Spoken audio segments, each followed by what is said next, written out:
when I got the idea, when Miss Harris assigned us to do a TED Talk, I thought to myself, what's the most important thing I could speak about? So then I thought, well, what's the most important thing you can have in your life? And my immediate thought was learn how to be happy. Because there are a lot of people out there that aren't happy. So I decided to make that the point of my TED Talk, is try to learn myself. What makes everyone happy? So, and the one thing I learned right off the bat is that everybody needs somebody to be happy. And I kind of use that as my basis to go further into it. Asking the essential question, how important are we in each other's lives? What difference can we make in each other's lives that would be positive and be beneficial to both parties? I'm nervous. Sorry. So, one story in my family was, I have an Uncle Phil, well, he's my dad's cousin, but I just call him Uncle Phil because he's a close family. Mark, actually. See, I was afraid I was going to screw up, but I'm way past that. So anyway, my Uncle Mark was a raging alcoholic. He was for many, that's not funny. It's not funny. He was for many years, and it was really hard for him. It affected his son. His wife left him, and it was really hard for his family. So my Uncle Phil and his siblings and my dad went and staged an intervention for my Uncle Mark. And they told him he needs to quit drinking and get his act together. They paid him to go to a Betty Ford clinic to dry out. And after 2 weeks, he left. And he returned to drinking. But it wasn't unsuccessful because he's drinking less. And that's a little victory. It wasn't the goal, but it was important. Without them going down there to try and change him, he would be even worse. He'd be dead now, probably. As a matter of fact, my dad said it's a miracle he's not dead already. So I wanted to research further into that. And I learned that a Harvard study shows that we're happiest when we're around others. And even if other people have trouble, you shouldn't give up on them.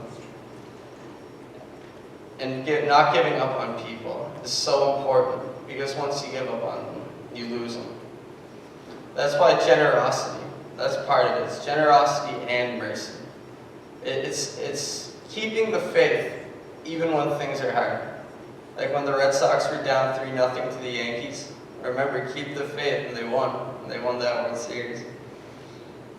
But more than that, you need to be generous, and you need to be willing to give yourself to others in order to be happy, because that makes you feel like you have a purpose. Another story, all the stories I'm going to tell are be sad, so brace yourselves, is when my mom was about 6 years old. She was about 9. She was the 4th oldest in a family of 7. A working class family in the middle of upstate New York. Both parents had jobs because they had to support that family. One November, the youngest of her brothers, Peter, he passed away from stomach cancer unexpectedly. It was quick. From diagnosis to the time he died was about 4 weeks. Now, I'm not sure if you know this, but funerals are expensive. Really expensive. Everything about them is expensive. That Christmas, they couldn't afford to have a Christmas. They couldn't afford to have a tree. They couldn't buy presents for 6 kids. But what there was, that small little town, is they had a community there that all pitched in. And that community came together and bought her family a tree. And they bought her and all her siblings presents so that they could have a Christmas. Now, even though it didn't benefit those people who went out of their way to buy my mom presents and her siblings presents so they could have a Christmas, they didn't have to do that. They didn't have to do that. It didn't seemingly, it wouldn't benefit them buying people you barely know presents. But they did it out of the goodness of their hearts. And that's so important and so understated. No one ever in school teaches you how to be a good person.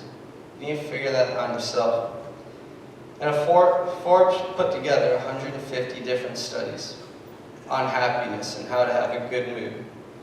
And they found that research says that the reason why generosity makes us happy is because it makes us feel like we have a purpose. If you spend money just on yourself, no one else is going to benefit from that. And you may feel lonely because you can't share it. When you open up and allow yourself and allow others to come into your life, it does make a difference, even though you may not believe it or not.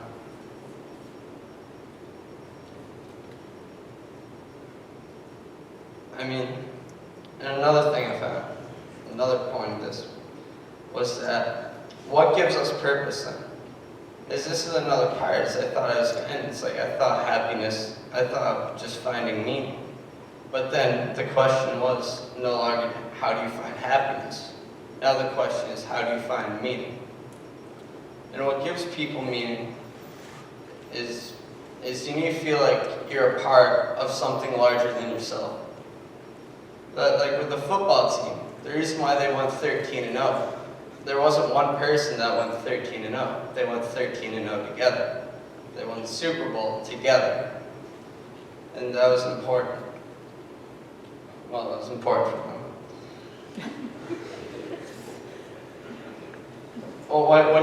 So you need to find people that give you value. And sometimes the people who were once in your lives won't be in your lives anymore. My grandfather, he had this childhood love that they grew up together. And my grandfather and my grandmother, they grew up together. They knew each other since they were in elementary school. They grew up and they married each other. And they eventually settled down with each other. And it was really nice. But again, I'm going to tell you a sad story.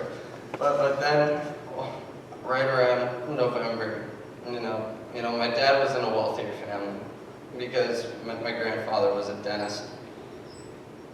Well, his wife died, and he was sad for a long time. And I think he had a hard time handling it because what happened was he sent most of his kids away to private schools because they became basket cases. They were unruly. They couldn't handle himself, and he was in no position to handle them. But what happened was he did not close off his heart. He found another woman, and he eventually married her, settled down with her. And my father and her siblings and his siblings, they kind of didn't feel as connected with her as he did with them. Because whereas my grandfather allowed her into his home and into his heart, my dad and his siblings were kind of stuck on. She's not their mother.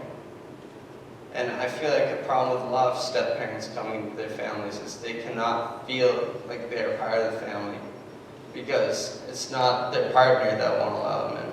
It's the children that kind of are skeptical of them. They won't allow them in. What that turns to is I found 3 essential ingredients in order to be happy. After all this, it's humility, pride, and purpose. You need to be humble. You need to be humble for what you have. You need to know what you have is more than what some other people have. And you need to appreciate that. I'm screaming. Then the pride. Pride is when you matter. When you feel like you matter. Giving yourself to other people makes you feel like you matter. And you need to matter in order to feel happy. And happiness, like, I thought of happiness as what the best thing in life could be. But it turns out through my research, meaning is what should be the best thing in life. But meaning and happiness go hand in hand. You can't have one without the other. So I feel like you need to have meaning. And once you have both happiness and meaning, that's what gives you purpose. And purpose is what makes you feel valued and what makes other people like you. Because you need other people to like you, believe it or not, to have meaning, to have purpose. Because if you're a jackass, no one's going to really like you. And that's going to make you feel lonely. Then at the end, when it all leads to happiness, you can finally find that you have the life you wanted. And it doesn't depend if you're rich, poor, in jail or not, free. It doesn't matter where you are. You need to find meaning, you need to find people who matter, and you need to be at peace with yourself in order for you to have the best life you can have. Thank you.